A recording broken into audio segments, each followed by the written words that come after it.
Welcome to another episode of Culture of Value. I am your host, Troy Shear with Binary Marketing Solutions and Binary Automotive Solutions. And today we're going to talk about something that I think should probably be discussed more. We get a little bit, we talk about it a bit, but it's marketing metrics, or should it be metrics, or is it measures, or is it KPIs? We don't really know.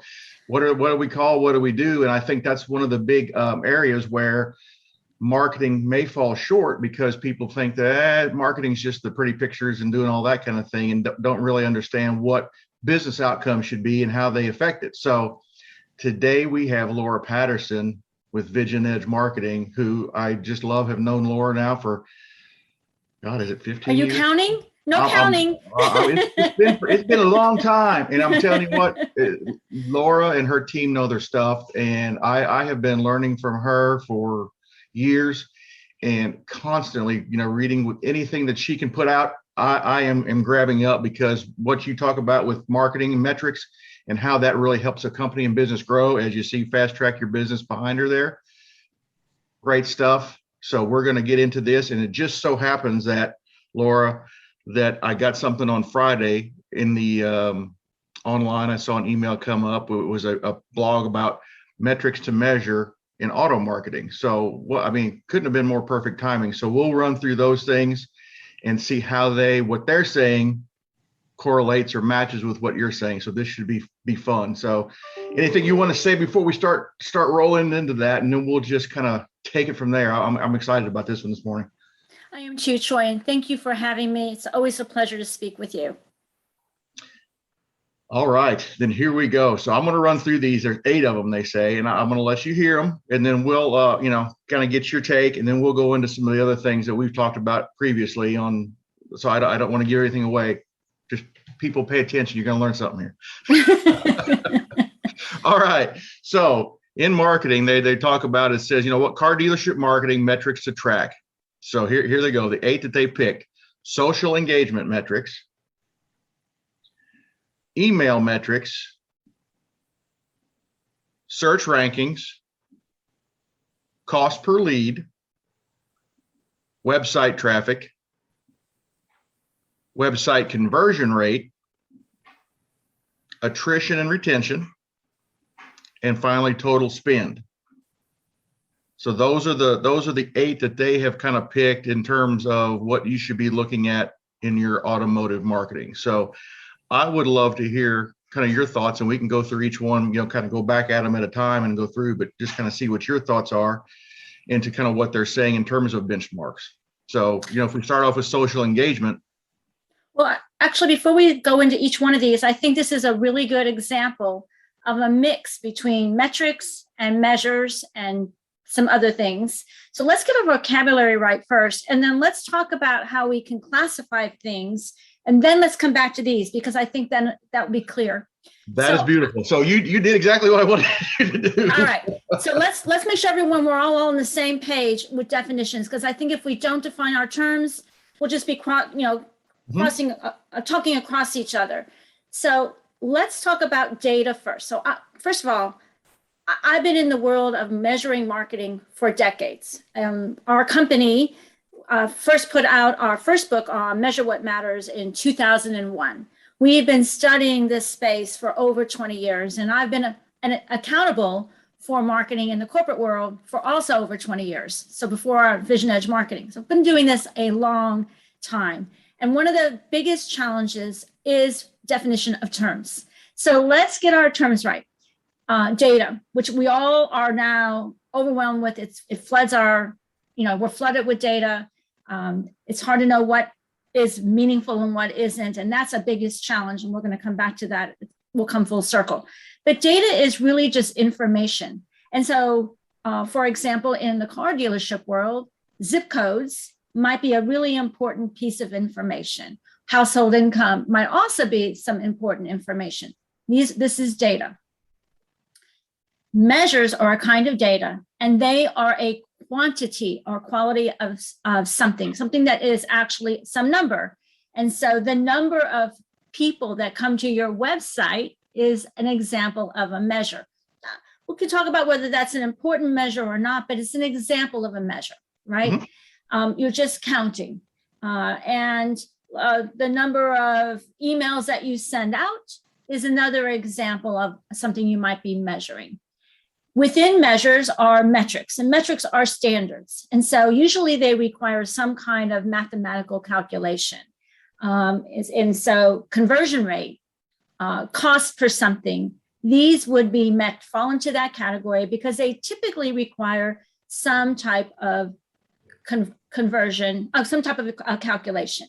And then lastly are these KPIs. And KPIs would be key performance indicators, are a very unique kind of metric that we use to tell us the health of our business, or the health in general, but in this case, the health of our business. So in the world of our physical health, our blood pressure is a KPI. We monitor it, and we'd be willing to do things to make sure it stays within acceptable parameters. And the same thing with the KPI. So these kinds of examples that you shared with me, like retention and customer acquisition rate, customer retention rate, that might be an important KPI for a company. Certainly would be not a good thing if the number of customers walking out the back door exceeds the number of customers walking in the front door, unless that's intentional. You're making a change in the market that you want to serve. And so you are changing the kind of market you're serving and the kind of customers you're serving. You might be looking at that. You might not really call that retention. That might be some other kind of thing that you might look at. In the car dealership world, a really important KPI, which didn't make the list, might be share of wallet, right? That might be an important KPI, and you might be looking at the car they bought, if whether or not they got a service contract with it, for example, or warranty, for example, would be share of wallet, potential share of wallet aspects. Okay, so now that we have understood our terms, we can kind of now talk about how you might organize those measures. And I think this is, again, another place where people get tripped up. You need to think of measures in some kind of hierarchy. And at the very top is the needles that we need to move for the business, whatever those might be. Some number of customers buy something from us in some period of time in order for us to say we have a healthy business. So we acquire X number of customers that buy X number. Maybe they're trucks, or maybe they're SUVs, or maybe there's something else like that. Speaking of that, have you seen the latest commercial about the car that also has a matching trailer? The back end of the trailer matches the front and back end of the car, right? So you can add on, right? Imagine what that's going to be like in terms of share of wallet. How many people actually buy the matching trailer? That will be interesting to watch. I'm just thinking of share of wallet. So this hierarchy, at the very top are things that are going to tell us, leading indicators, for example, that will tell us if things are moving in the right direction, like our customer acquisition rate, like our market share, like the rate of growth in our category. These would be really good measures. And every, I would think, car dealership would be paying attention in their market, how fast they're growing compared to their competitors, right? That would be a really good indicator and a much higher level type of KPI and metric. Well, and like you said, it's something that's based upon, I said, like you said too, when you're talking about there, it's something based upon a business outcome, something that you're trying to achieve, and you know that this is what's really affecting business, not just the measure of how much activity we're doing on the back end. It's really that has to be first and foremost focused on, as we kind of talked about before, is the business outcome and what are you getting from it, so that you know how much activity to be putting into it and seeing what's really driving ROI on your activities. Exactly. That's right, Troy. And an outcome requires more than one function in an organization to achieve, more than one. So when you think about customer acquisition rate, customer retention rate, they're probably closer to an outcome, right? Because sales, marketing, product all need to work together to achieve that. Service, customer support, all might have impact on, for example, would impact customer retention, right? And so those are things that could take into account. Then below that are things that are going to drive those numbers, measures that are going to help us. And that's what we need to get to, these outcome type of measures. And in marketing, for that might is an objective tied to our objective. What are we expected to do to move the needle to achieve whatever the company, the organization is going to need to declare success?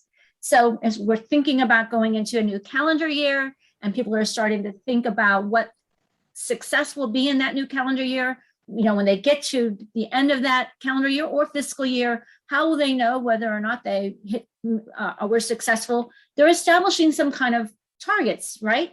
Those could be customer targets, new customer targets, retained customer targets, share of wallet expansion, market share footprint expansion. Could be any number of those kinds of things they might be looking at. Product adoption rate of a new product, particularly in cars and vehicles.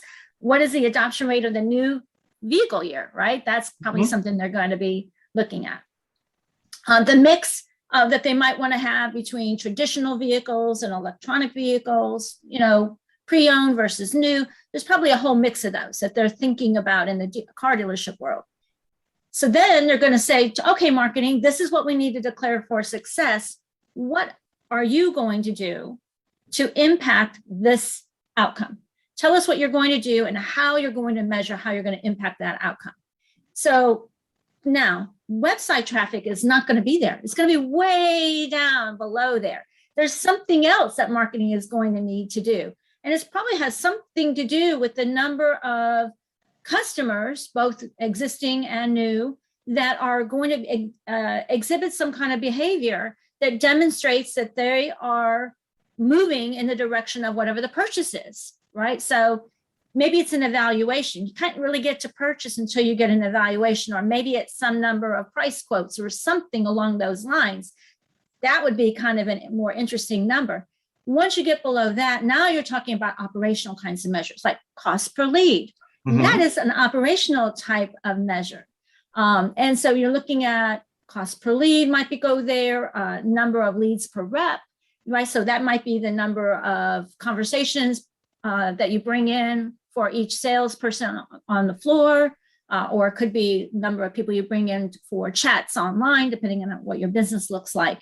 And then down below that, you're into what we would look at more like output measures. So these would be things that are a result of the work you do. Like website traffic is interesting, but it's really an activity type of measure. But when they're on the website, if their downloads, number of downloads they might make on or number of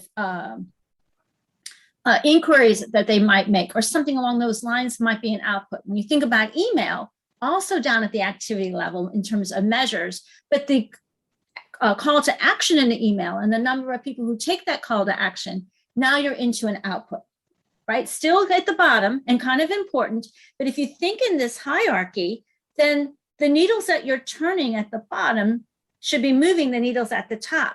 And if the needles at the top are not moving, then you want to kind of cascade down and figure out why that is, right? So understanding the relationship. So to me, what's my challenge with this 8 measures is they don't really talk about the relationship of these measures to each other. And when you are looking at building your plan for your next calendar or fiscal year, you want those measures to have a relationship with each other so you understand what levers impact which things.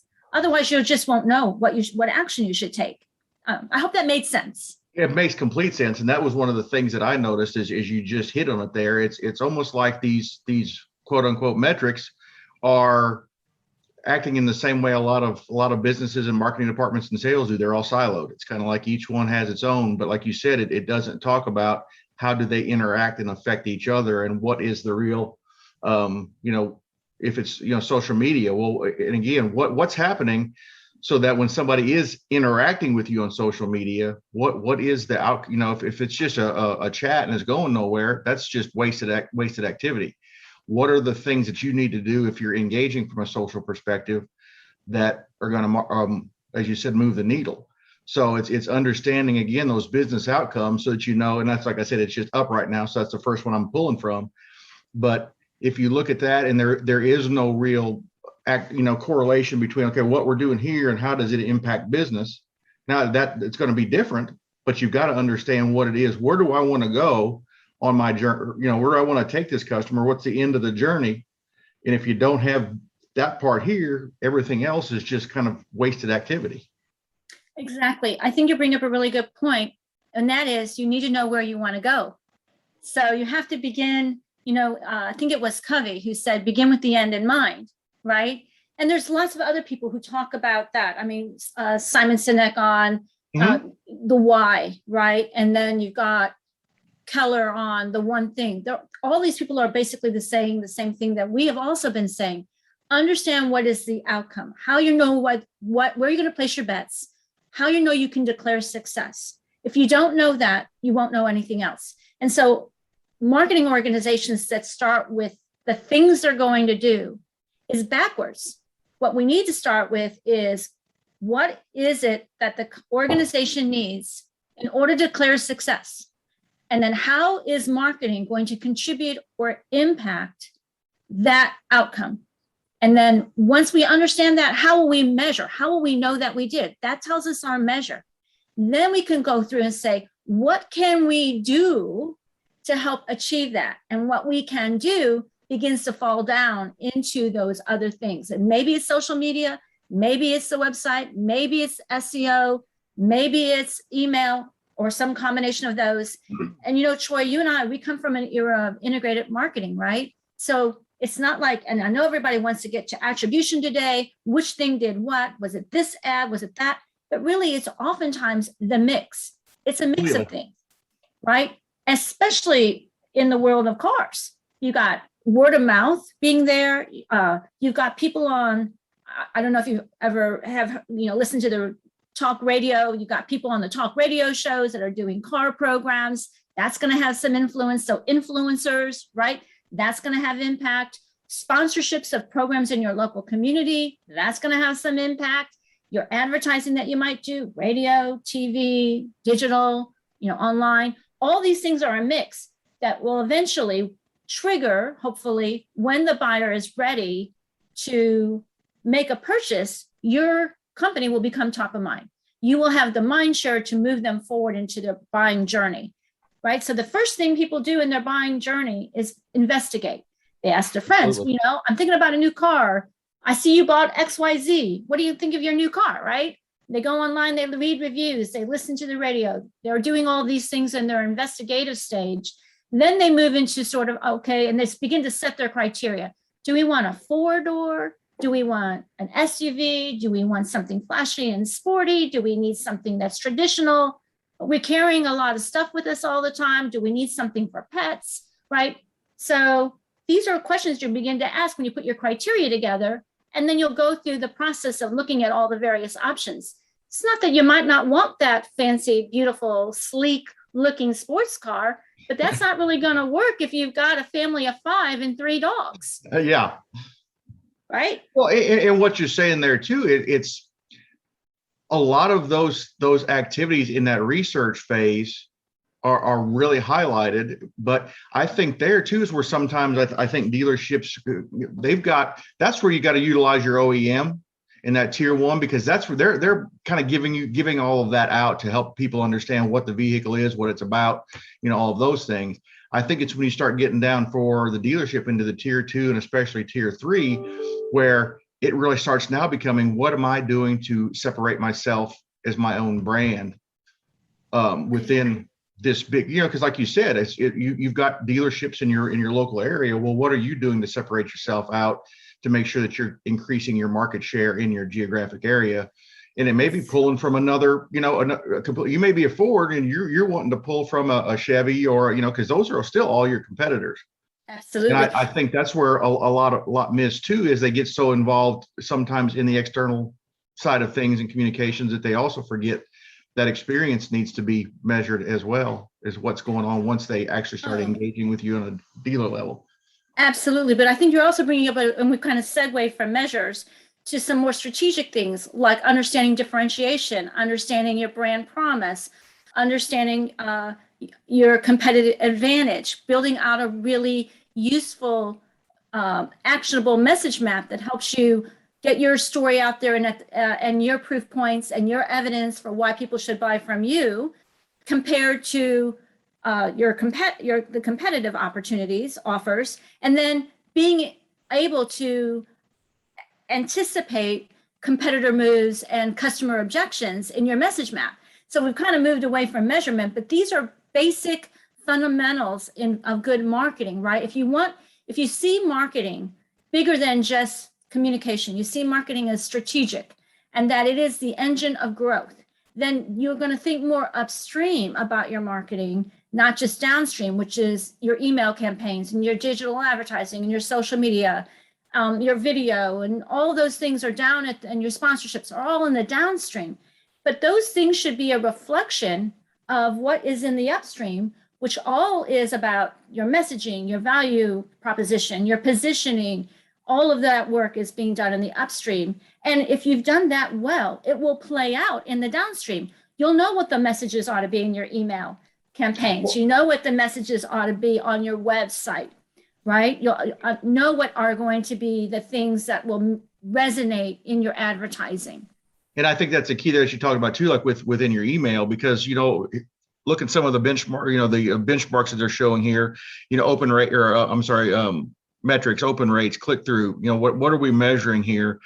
And it's like, even when you have click through and click to open, if people are doing those kind of things, but they aren't taking that next step and there's not some sort of call to action or value, that's kind of the place where I see that they're missing the mark in a measurement kind of situation. Is okay, how am I measuring now? Okay, great. So somebody opened the email, but did they actually take it to the next step? And if they didn't, what are we doing? How do we measure those that didn't versus those that did, and making sure that our message there is proper, that we have a call to action? And how do you adjust that? I mean, is it a pricing message or is it the value message? Kind of those things there in your call to action to make sure that they're actually not taking that next step into engaging with you. That's exactly right. In fact, I think we have a post on our website about call to action and where they need to be on your dashboard. And you're right on the mark when you talk about, yeah, great, we got an open rate, good subject line, great, we got a click-through rate, good copy. But did we get what we really wanted them to do? What is it we really wanted them to do? And that's right? the key. Did we want them to come in? Do we want them to come in and test drive, a vehicle? Did we want them to come in and do a trade-in? What did we want them to do? So that's what ultimately is where we need to be looking at. And if they're not doing those things, then we can peel back, the onion, so to speak, and say, well, they came in or they didn't come in. If they didn't come in, then we can say, oh, the open rate, the click-through rate, our emails are not performing. But it's really what we need to be looking at is the call to action and what is it we want them to do. That will get us much closer to what is important to the measure. So if you're thinking, we're in football season, we just finished the World Series. I mean, everybody's, we have all this stuff going on right now, which is awesome, right? That we're finally back in the groove on. Amen. Yeah, amen. But the point I'm trying to make is we do a lot of measures in football. And if you pay attention, they know the announcers are always sharing stats, completed passes, fumbles, yards passed, yards ran, all these things are being, in the end though, you got to get touchdowns. Mm-hmm. That's the ultimate thing. And you got to get first downs, right? I mean, so if you're thinking about that, then you can understand if we're not getting our first downs, what is the problem? Is the problem that the quarterback is constantly being sacked? That's a big problem. That's going to tell us something about our defense. Is it that we have a lot of intercepted passes? That's a different kind of problem, right? Is it that we have good passes, but our running back is not, getting enough yardage? These are the things we have to be paying attention to, but you got to start with the first thing in order to do the correct next step in terms of what you need to do from a remedy perspective, right? And if we are getting all our first downs and we're continuing to do that, but for whatever reason, we can't ever get a touchdown, we got something off. Right. But right? like you said, with that, you have an objective of knowing here's where we need to be. What we need to do to be successful is we have to get in the end zone and score more points than the opponent. And it's kind of the same thing in any business. You need to take more market share away from your competitors to make sure that you're making more money than they are, and you have that success. But what are those things that do that? And that's where I think a lot of times, and we're talking about it now, is that people forget what is our end goal, and it's just a lot of activity for activity's sake. Yes. And like I said, with using the email, for example, I think if you don't understand, I mean, you could have, you know, a 50% open rate, but if there's no action after that, that's wasted. Yeah, I mean, if you want to use it just as a you know, if it's a branding thing where you just want to know, hey, people saw us, they know us, great. But I think that's where things fall apart is just not having a true understanding of what do we want to have happen, instead of just seeing things happening and going, great, we got a lot of activity. I think you're exactly right on, Troy. And that's one of the things that good marketers are good at doing is asking the question, why? You want us to do X, great. Then a good marketing person is going to say, tell us what you hope that will accomplish. And how will that help us, sticking with the metaphor, move the ball down the field, get us a touchdown. And why do we, ultimately, it's to win. Whether that's to win the World Series or, to win the Super Bowl, and there's good reasons why we want all that. And in business, it's to have more share. I mean, clearly that's what this is about. It's about category ownership. It's about share. So the real question always is, what do we have to do to protect our share? What do we have to do to grow our share? Where can we grow it? What do we have? So protecting our share is keeping our customers, growing the value of those customers, acquiring more customers is to grow our share. Category ownership, bringing out good products that our customers are going to want to adopt so that we are growing faster than our competitors and that we continue to own the category, whatever that category might be. It could be, SUVs, it could be trucks, it could be anything right out there. So these are the kinds of questions marketing people should be asking if they're going to be playing a strategic role and serving as value and growth creators for their organization. And otherwise, we're just either campaign producers making stuff, right? We're just making things, whatever those things might be, email campaigns, digital ads, social media programs, local events, whatever, virtual events. We're just making things. We're just campaign producers, or we're sales enablers. We're doing things to get people, butts in the seat or people in front of the rep. But if they're not the right people and they're not people we are going to ultimately select and buy. If they're just tire kickers. And there's nothing wrong with that. There's nothing wrong with having some of that, obviously, because they may come back. Right. Right. But our job is to be more than just in service to the salespeople. And this is the difference between being a customer-centric organization and a sales-centric organization. When you're a sales-centric organization, then marketing is basically in service to salespeople. But if you're a customer-centric organization, then everything the organization is doing is focused on how to best serve the customer, with the customer at the center of everything we're doing. And that will shift the organization to think differently than if it's just a sales-centric organization. I need to make my number at the end of this month or the end of this quarter or whatever that time frame might be. Well, and that just kind of ties back into just an episode I just released where we talked about agile marketing and the difference between being company-centric and customer-centric.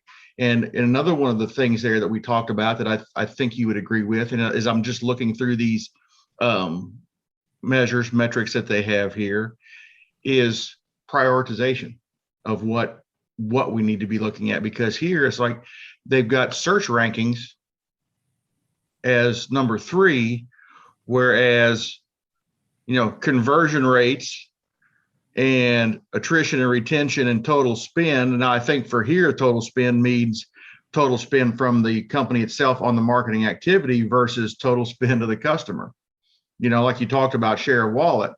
So it seems like too that there is a tendency to kind of look at all measures and metrics in the same, they all just lay here on this level versus prioritization of, what things are more important. So I think that's an issue there too, because activities and all that, if you try to do everything and look at everything in the same way, I don't see where you're going to have success. Well, it's definitely, without a doubt, hierarchical. Measures are hierarchical. They're not vertical. They are hierarchical. And if you're thinking, we just had the F1 here not very long ago. And it's all about winning the race, right? And there's a whole bunch of operational things that matter, like how fast you can get in and out of the pit, how fast you can change the tires, right? These are all operational measures. They are there somewhere in order for you to win the race. But ultimately, you have to be thinking about winning the race. And what is it going to take to win the race? And then everything that's done before you ever get to the race, all the things that are done to make sure you're ready to be in the race, and the driver is ready and the car is ready, right? All those things. So the operational part is going to be important, but then what are the other measures that you have to be thinking about in order to get to cross the finish line first, right? Those are things that have to be in the consideration. All the activity at the bottom is for naught if you're not thinking about all the other things that are going to have to be. So what are they going to be looking at as a measure? Might be, lap time, right? Mhm. How fast you're going compared to your competitors that are on the track with you. Less, screw ups. You don't want to get, have any chat, where you're having to get off the track. So there's a lot of other things that you're thinking about, and marketing should be thinking in those terms. What are all the different things that have to go in the order in which they must occur? And then what is our role there? Do we own that, or does someone else own that? And if we own that, what is the performance target we have to have, right? What is that lap time that we have to have in order for us to make the impact that we want to have? What are acceptable operating parameters? And this is where I think, again, a lot of marketing organizations falter. They don't put their performance targets out there so that they have clarity around what they need to have. It's great. What do you need to have? When you say you want SEO rankings, what is the target for doing that, right? And why are we doing that? I mean, the reason we're doing that is for discoverability. That's why we care about SEO, because people are going to go do search. The majority of people do some kind of search at some point in their buying journey. And we want to be able to be in the search. And we know that the majority of people won't go past the first few pages. Right. This is why we care. So we need to go back and understanding what is it that we need to be. We need to be in the first 5 pages. We need to be in the first 3 pages. What do we need to be in that search for whatever it might, I don't know. It could be, high-end, high-end luxury cars that, low noise or whatever. Right.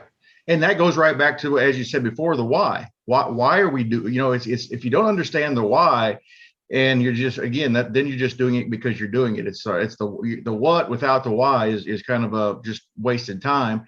And I think too, like you talked about with this, SEO type thing, why do we need to be there? Well, is it organic? And then it kind of starts diving into, well, is it really organic search we need? Or do we need to be in Google Maps because they place higher, and what's going, then you start thinking about all the other things happening with, with 0-click search and all of that kind of stuff. So there's, it becomes, well, then you go, well, is organic SEO really as important from the making sure our website is there versus other things?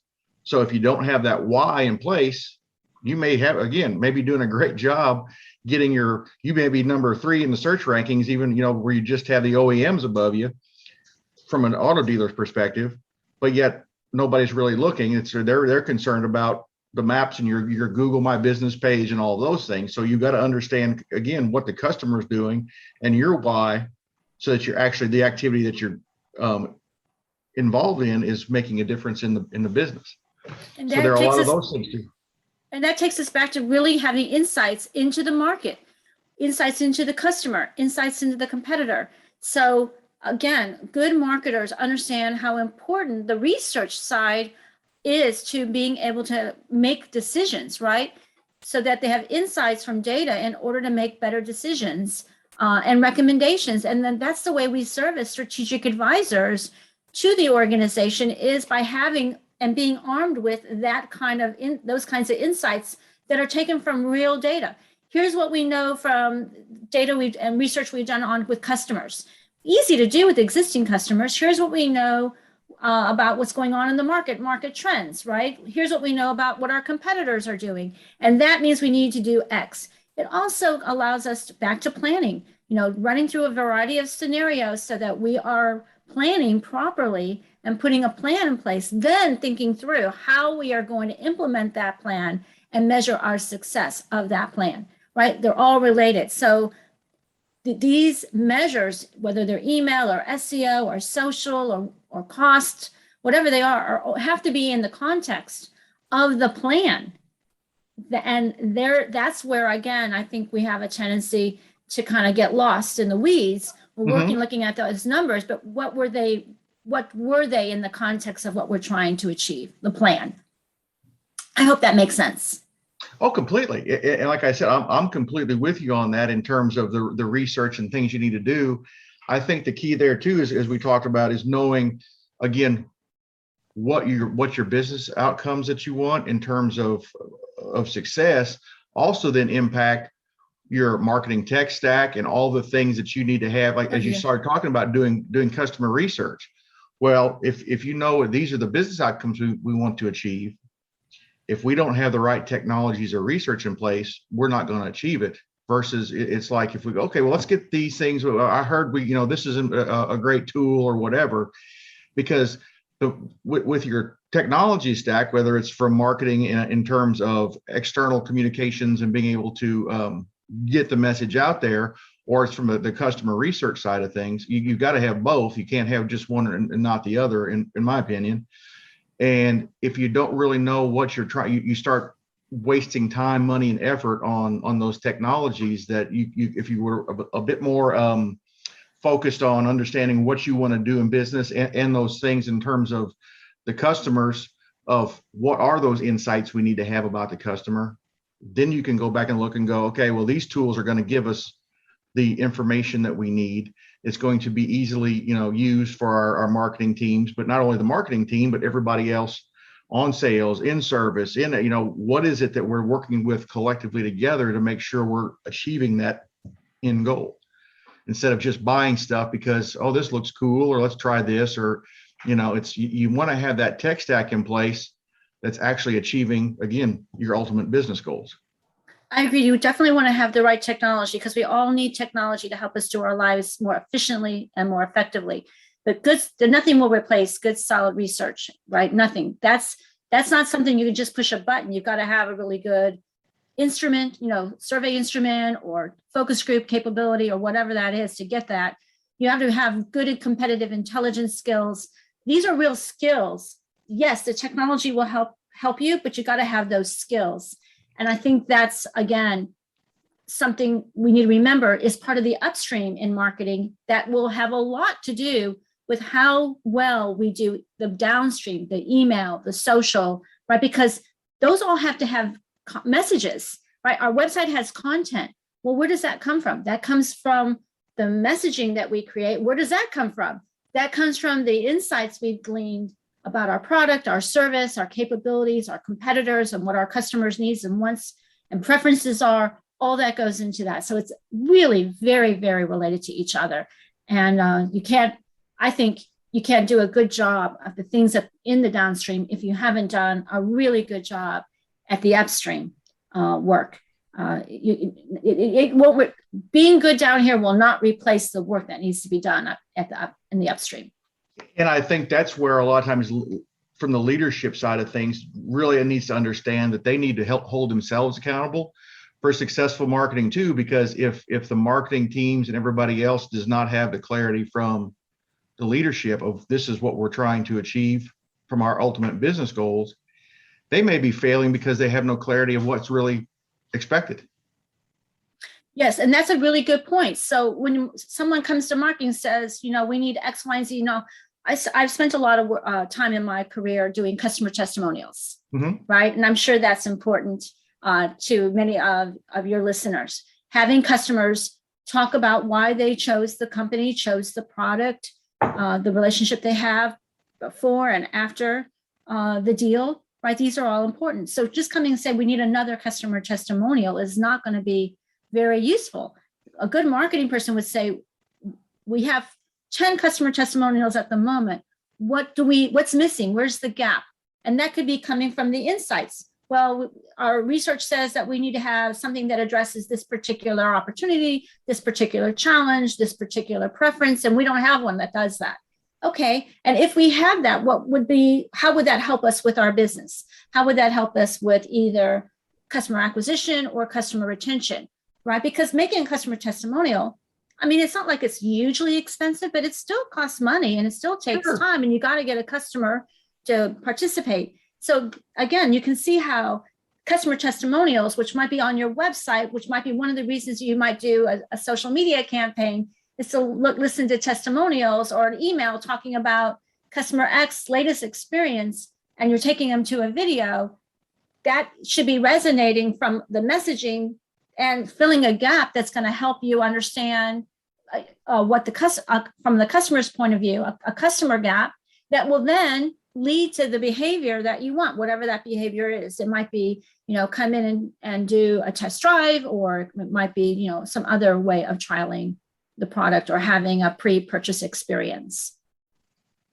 And I think too, with having those clearly defined business objectives also helps from a budgeting standpoint too, for you from a marketing perspective, because now instead of just going, okay, well, we're going to do events gets this much, social gets this, now you're actually putting dollars going, okay, we want to achieve this. We'll spend this, whatever that activity is in between doesn't really matter, in the sense of, okay, well, we only spend, X% on events. Well, if the event is something that's going to really drive this business objective, you focus on that and make sure if they're not going to drive value in other places, then that's where you make sure, okay, we can allocate our dollars and our efforts based upon business outcomes versus just, again, activities.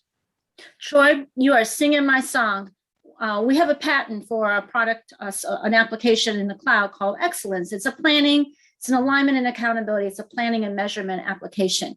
And it's all about being able to allocate dollars around outcomes. And this is a huge pet peeve of mine personally, right? So we have these sub accounts that the finance people are monitoring. And in marketing, it might be advertising, events, PR, direct mail, email, sponsorships, events. So there's a whole list of things. Mm-hmm. And they ask us how much money we're going to spend on those things. And then they come back and say, that's too much money. Let's cut some things out. But if we haven't done our plan, and we understand what the outcome is, and the marketing is objective, and then underneath that, the programs and the tactics and activities, it's just going to look very arbitrary. So if we have an outcome and we know that this is the things we're going to do to achieve that outcome, this is how much money we need to spend for this particular race, so to speak, right? Mm-hmm.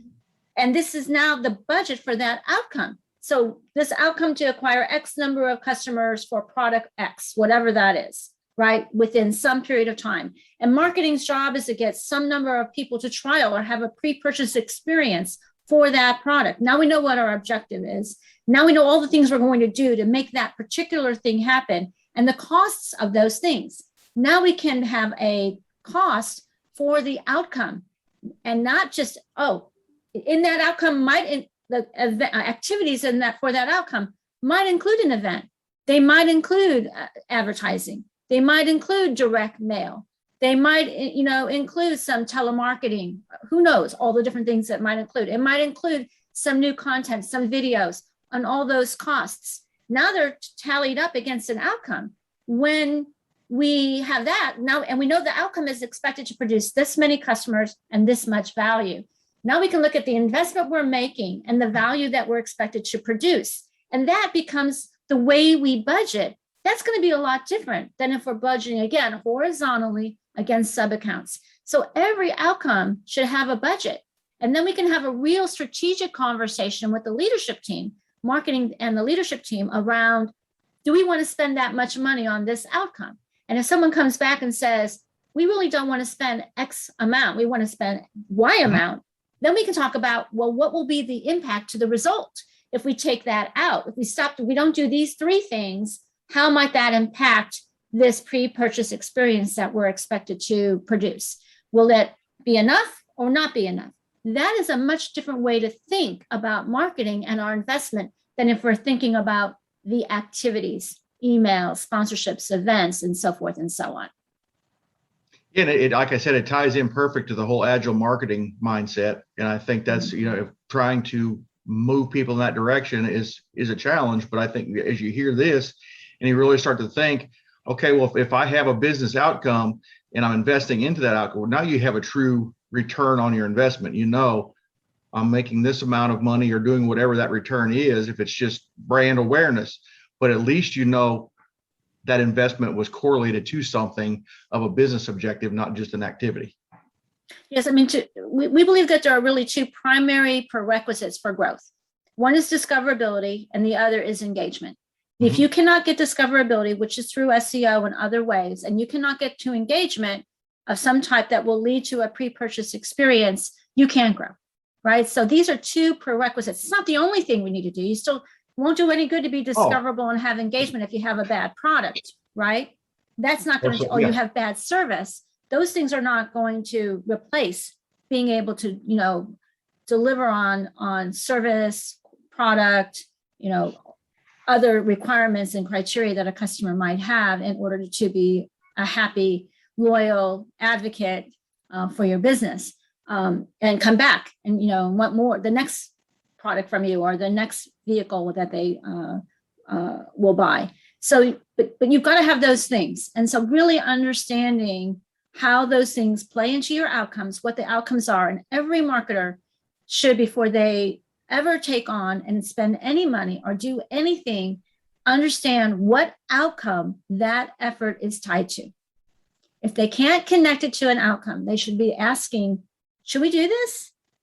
And if it's to a different outcome, a new outcome, what is that new outcome? I mean, again, now you're having a different kind of conversation with your leadership team.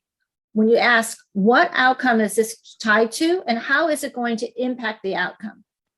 How much more will it impact the outcome than what we're already doing? Is it in replace of something or in addition to, in order to move that outcome? So these are all, it changes the way you have that internal conversation. I completely agree. So now we're talking about this stuff in a very strategic kind of, through a strategic looking glass, so to speak. And I know a lot of people are like, you think that's great. I understand it, but now how do I do it? What do I use? You talk about research and you talk about, measuring these things, and how do I now take the big picture idea and actually execute on it? What things do you see, again, from customer research, or what, are there certain tools that we can, conduct this research internally? Do we need to hire an agency that focuses on that? What's the cost differential there?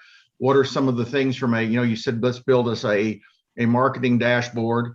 What tools, and again, it's going to differ for different people, but just in general, what are some execution type things that we can do or help give leadership some understanding of, so that they can actually now start enacting the big picture?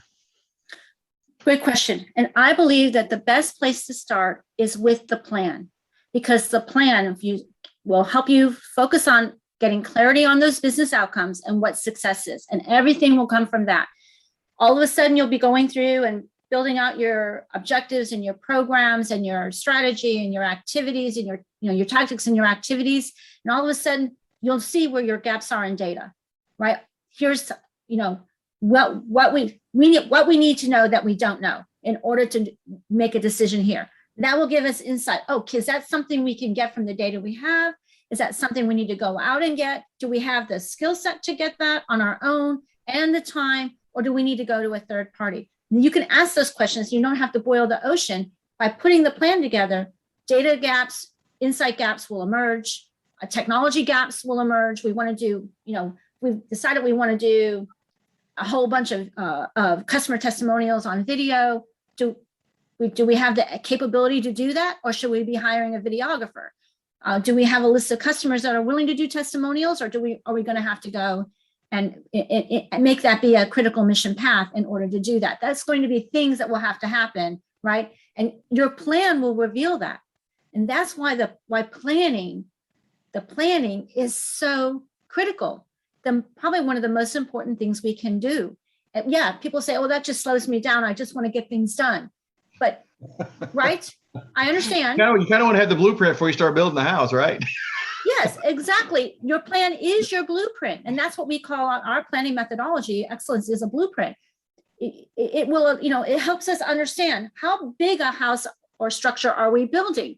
Is it, an efficiency apartment or some palatial mansion, right? What does it have all the basics in it first? you got to have eating places and sleeping places and cooking places and cleaning up places, right? Basic spaces. If we don't have the basics covered, then you probably don't want to think about putting in a pool. So, those are some of the things that you want to be thinking through, and a plan helps you do that. Make sure your bases are covered, make sure you have the basic structure in place, and then you can be thinking about, what else you might want to do that will help differentiate you. Or, when you're thinking about your house, you're thinking about it for resale, you're thinking about what are the things that we want to keep in mind if we're going to not be here forever and ever, and we may have to put this house on the market. Certain things that you might really like yourself might not make it very sellable. And you might be willing to make modifications and say, we really do need to have this extra bedroom because a 1-bedroom, 3.5-bath house probably isn't going to sell. So we probably need at least be 2 bedrooms, right? So I'm just making that up. No, I know. It's completely. So, but again, I think one of the things that I find and talk, it's like, again, is okay, we got the plan, but where do we get the, because one of the things I see when I go out to like some of these conferences and things like that, there are so many different, softwares, and we'll do this and we'll do that and blah, blah. It's like, what do you, one of the things that I don't see a lot in that is it's a lot of activity stuff, but it's like, well, how do I get, where do I get that marketing dashboard? Is that something that do I create that myself? Is it, how do I tie into all this data from coming from a leadership perspective so that everything isn't so disjointed? Because that's one of the things I still see is things that don't talk together. So you've got all this data out there, but it's not coming together in a way that allows me to go, okay, now I can make some decisions because I can see it all in one place. What do I need to do as a leader to create an effective dashboard so that I really know what's going on and not having to spend, 20 hours in each place trying to get it figured out? I think let's get our terms kind of clarified. I think there's 3 different ways to look at your data. One is just visualizing data, right? Taking a look at trend data. You can get that from Google Analytics. You can see trend data. And so the first thing to do is, what do we have and what kind of data does it produce? So a data inventory. What kind of data do we have today? What is the sources of that data? Where is it housed? Because technology is just housing that. And then what kind of reports can I produce? That's not a dashboard. That's not a scorecard. That's just data produced in some consumable way by visualizing that data into charts and graphs and whatnot. And then we can ask ourselves, what do we have or don't have around the customer buying journey? What do we have or don't have around customer preferences? What do we have or don't have around market trends? What do we have or don't have around competitive intelligence? That may not be in existing tools, but you may have that data somewhere else, or you may have to go get that data. And it may not be data in a tool. You may actually have to, and I often recommend this, get it manually first, because I'm a big believer if you don't understand manually how to do something, it's going to be really hard just to implement a tool, right? It's kind of like buying a really fancy piece of equipment like a bandsaw or something like, a wood turning saw or something along that line, but you don't even know how to do something manually. Yeah, it's going to be disastrous.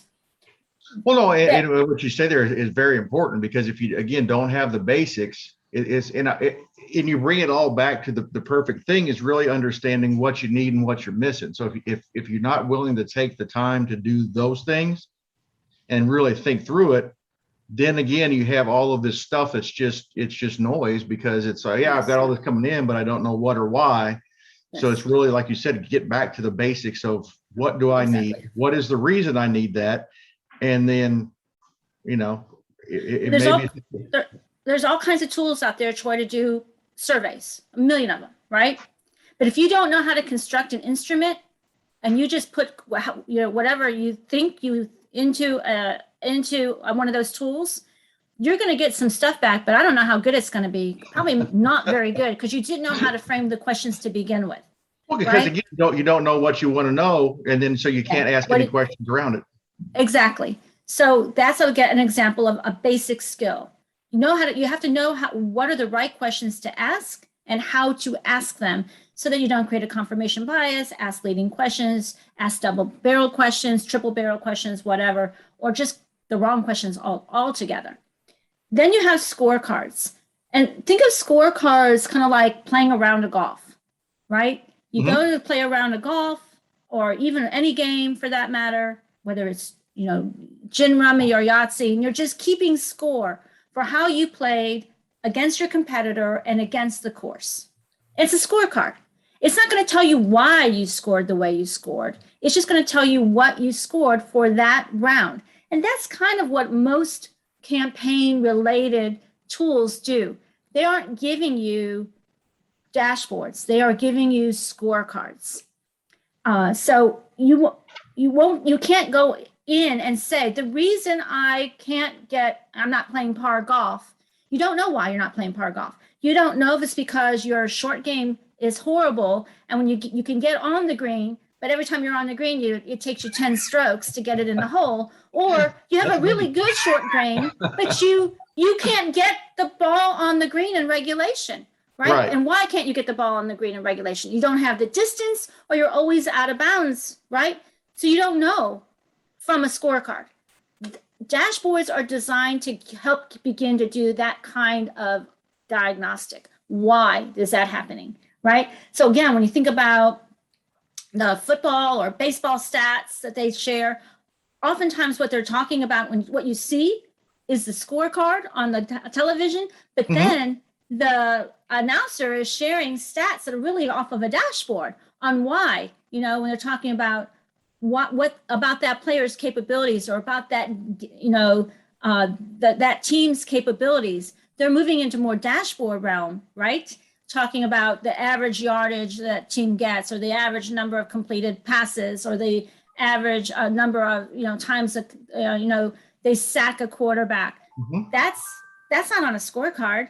That's kind of on the dashboard. So getting the language right and understanding. And my recommendation is dashboards are crafted from your plan.